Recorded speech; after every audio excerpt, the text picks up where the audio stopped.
Bringing you the rigs, the trucks, the laboratories, and offices, this is the Oil and Gas Contractors Connect podcast with your host, Ryan Ray.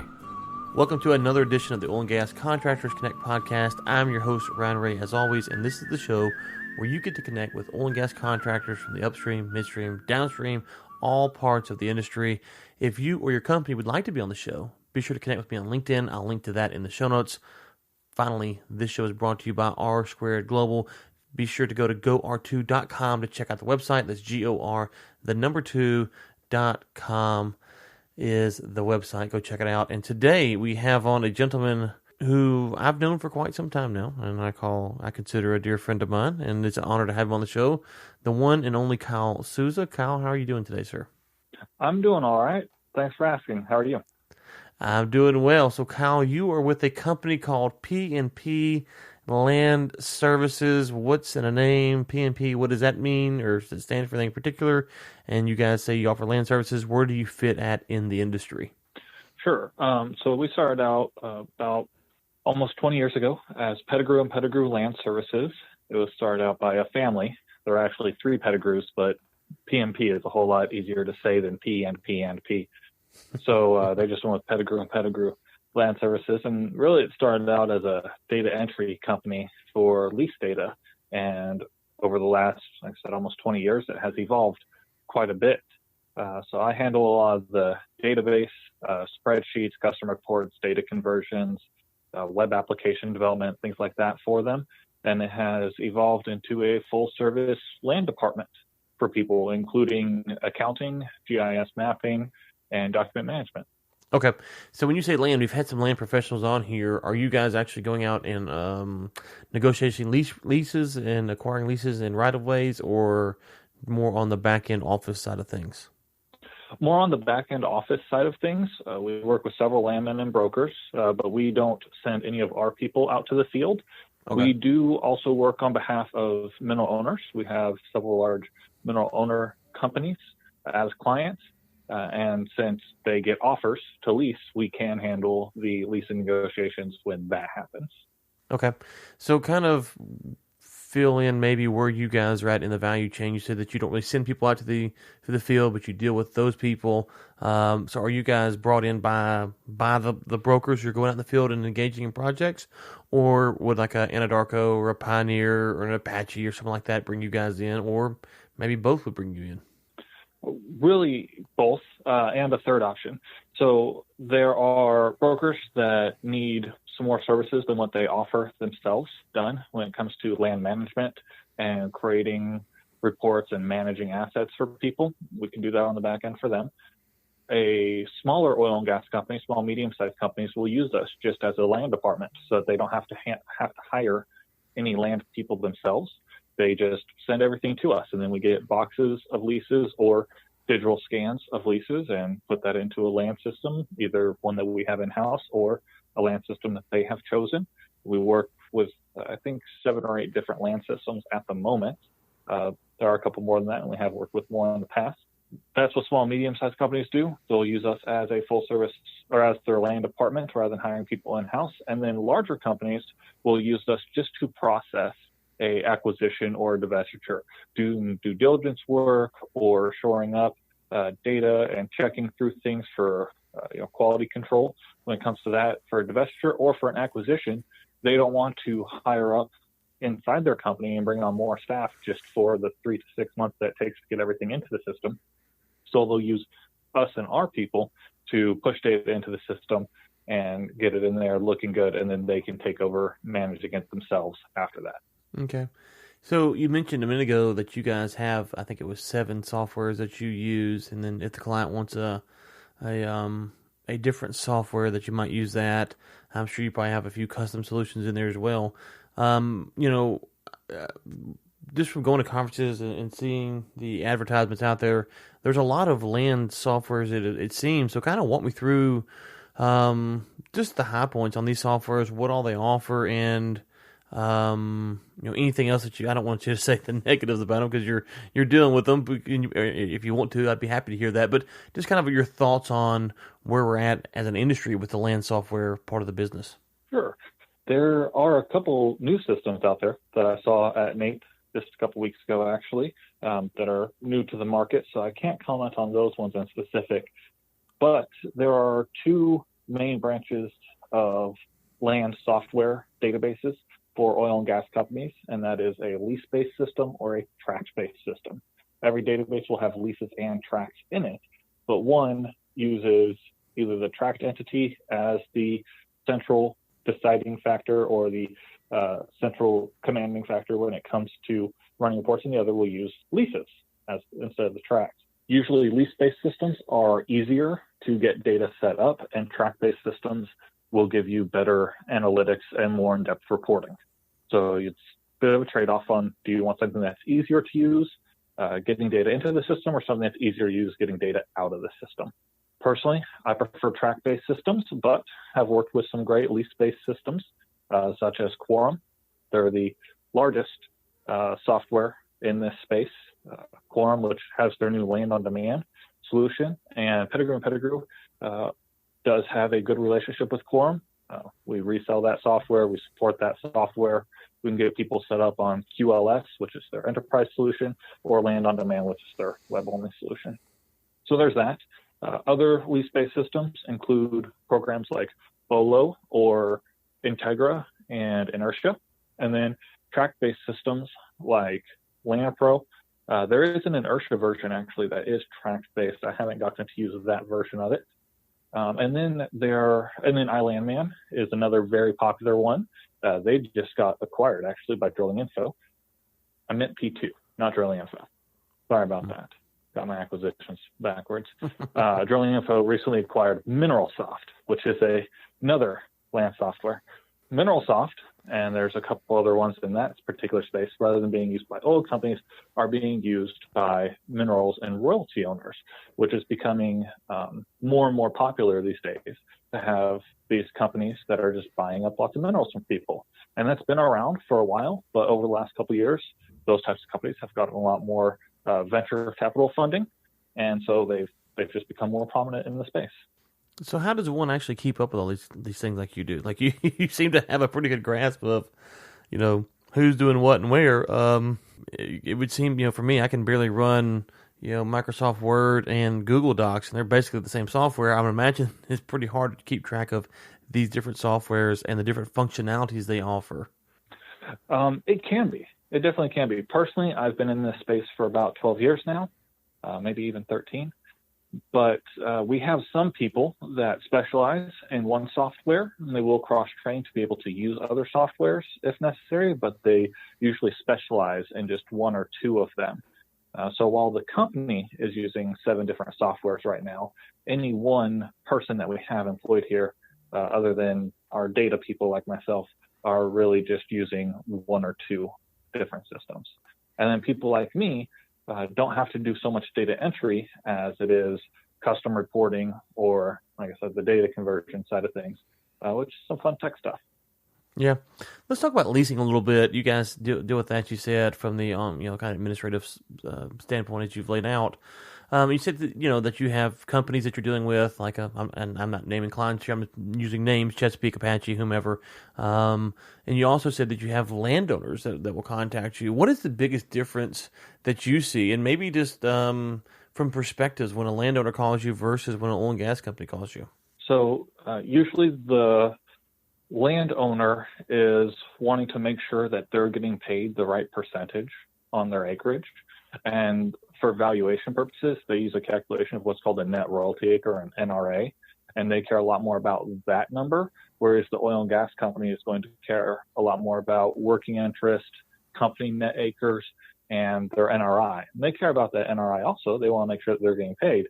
Oil companies may be operators or non-operators, and even if they're non-operators, they can be working interest participants, versus a mineral owner who is much less likely to be a working interest participant. They probably got leased and now have a royalty, and they want to make sure that they're getting paid the right thing and that they're not getting too many deductions out of their check and things like that. Mm. And so, seeing both sides of it, does it help you guys advise one side or the other with negotiations? Going, hey, you know what? Just a little tidbit here. We kind of know that these people are looking more for this, or vice versa. It does, and that's actually played out in my personal life. I've got some family out in Alpine, Texas, and talking to my great aunt and her friends out there, I'm like, hey, oil company comes to lease you. You want to make sure that you have a Mother Hubbard clause in there. You want to make sure that you have different things in there. Make sure that you have your pew clauses detailed and being clear in there, so that you don't have companies trying to wiggle around that. Or a favored nations clause is really the biggest thing to advise a mineral owner on. And so you get that kind of advice that you're able to give once you're more familiar with both sides of it. You're able to see why that benefits a mineral owner to have that, and why it can benefit an oil company to have it defined clearly. Mm-hmm. Now, you mentioned the favored nations clause. You said that's one of the most important ones. For folks who might not be familiar with that term, what is it, how does it work, and why is it so important? Sure. So it's one that's really good for a mineral owner, because what it states is basically, hey, if we negotiate a lease and then you decide to pay my neighbor or somebody within a certain radius more money per acre than you pay me, you have to come back and give me as much as you gave them, as per acre. So if we negotiate a lease with, Ryan Ray, and we say, hey, we're going to pay you $500 per acre, and you sign it, and then we go to your neighbor and we say, hey, we're going to pay you $2,000 an acre for your lease as a lease bonus. If you have a favored nations clause, we now owe you $1,500 per acre. The same thing can apply to royalties. If you were to negotiate a 20% royalty, then we go to your neighbor and negotiate a 1/8 royalty. Well, your neighbor can say, hey, you gave him a better royalty. There's a favored nations clause here. I need you to increase my royalty. Yeah, I could see how, as a landowner, obviously that would be something that you would be in favor of, and then from the oil and gas company side of things, it's something that you might not want to deal with. Although, if you put that favored nations clause in there, and you could get the first person really low, then you could go around and negotiate everyone else, and then at some point, you start getting higher leases. But then the original first person who would be mad, now they're happier, but you started your negotiations lower. You end up paying everyone probably about the same according to this verbiage, but instead of having to max out the first person within your budget, it gives you some room for later on negotiations down the road. And maybe instead of paying, you said 500 an acre, you start paying 100 an acre, let's say, and by the end, your target wasn't to pay above 500 an acre, and you didn't. You paid 450 an acre, and everyone got 450, and so you kind of have a wash there. Maybe a way to reverse engineer that clause for the oil and gas side of things. It does. It also benefits the oil and gas company because it makes people comfortable with them. It makes people happy with them. And when you get into a lot of these areas where maybe it's rural or small towns and people know each other, and you may even be dealing with just one landman in the area that is working on behalf of a collective of mineral owners, having that kind of verbiage in your lease just shows that your company is going to act honorably with them, and that can go a long way with people. No, it really can. It really can, especially in areas where people aren't familiar with leasing and what goes on.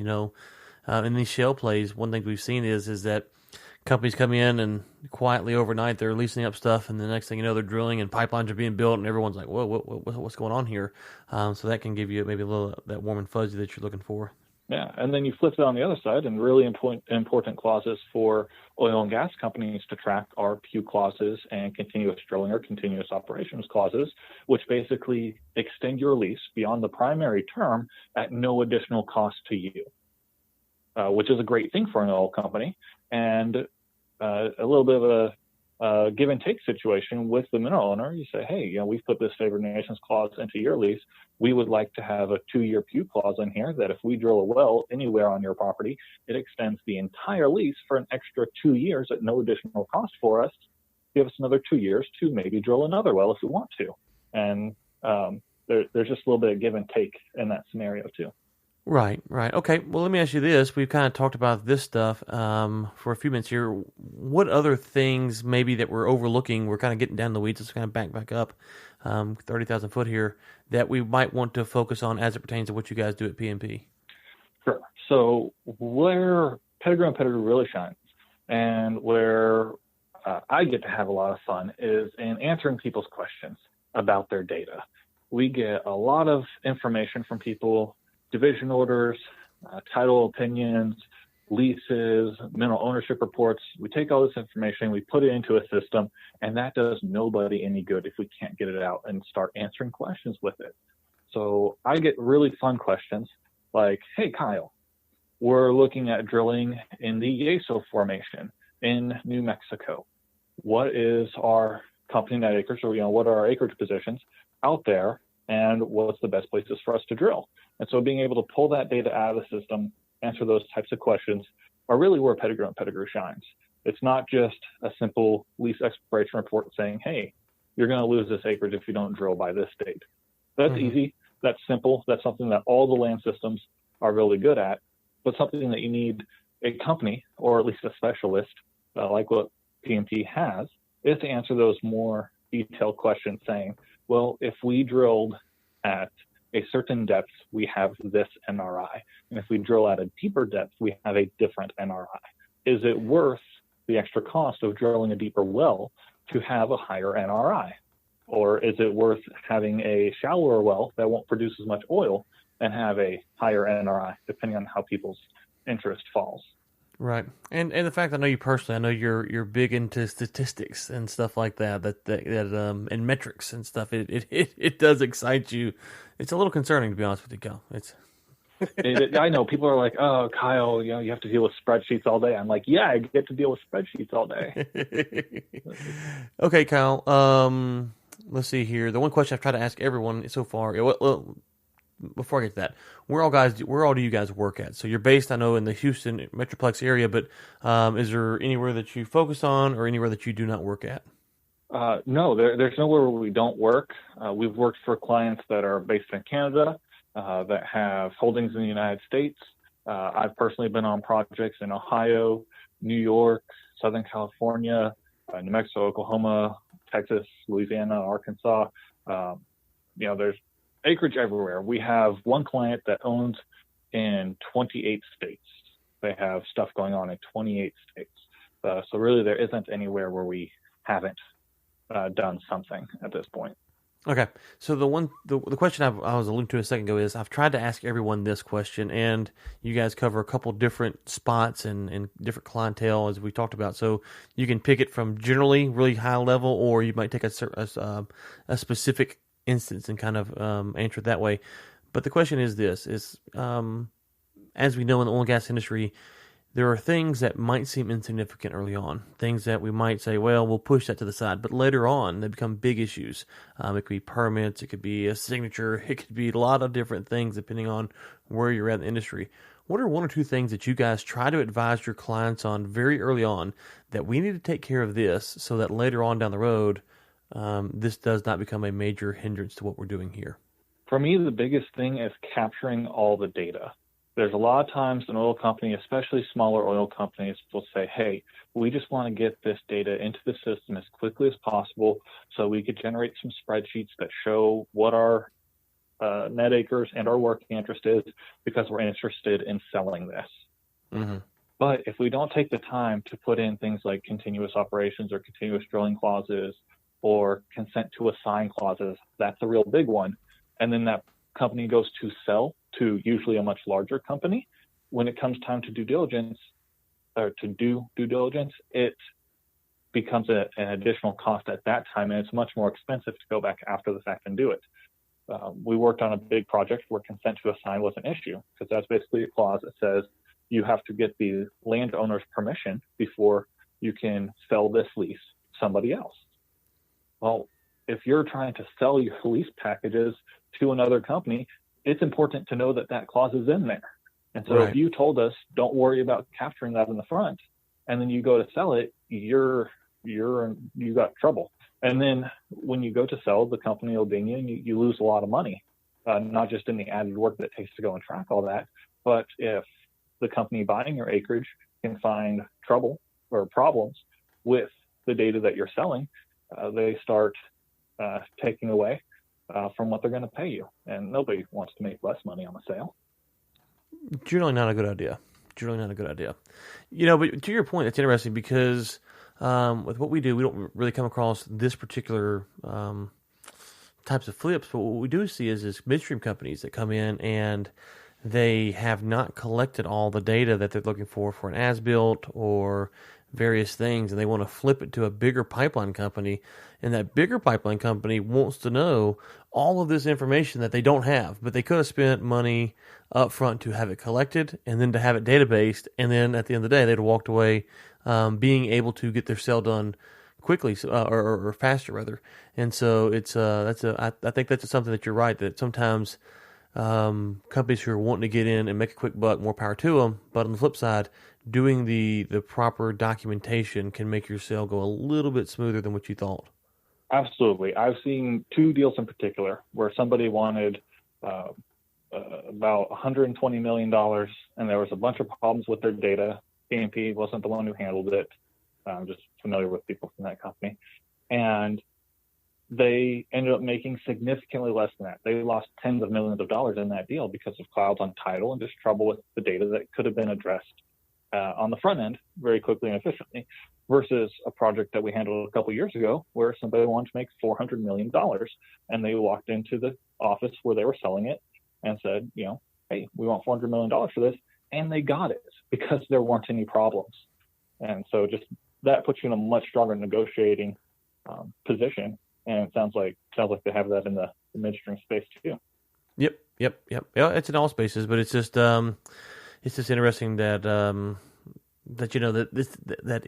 if you were, well, I'm not going to digress. Let's talk about P&P land. Where can people find you? I know we're recording this in late February, so it won't be out for some time. So we've just had NAPE a few weeks ago. You were at NAPE, I know. But in the next coming months, when this podcast will be out, where can people connect with P&P? What conferences do you guys maybe regularly attend that they can find you at? Well, we're always at NAPE, and we're looking at some mineral owner conferences this year. But I'm not sure exactly what the names of those ones are, unfortunately. But we're always at NAPE as far as conferences are concerned. Our land manager here at the company is the president of ALTA, which is the Houston Association of Lease and Title Analysts. They have a luncheon every month at ALTA. I've given a talk there, so we're very involved with the local lease analyst, and also HDOA, which is the Houston Association of Division Order Analysts. That group also has luncheons every month, and we'll be there too. So a lot of the Houston area things, as well as the North Houston Association of Petroleum Landmen, or NHAPL, because while we don't send people out to the field, we do work with landmen.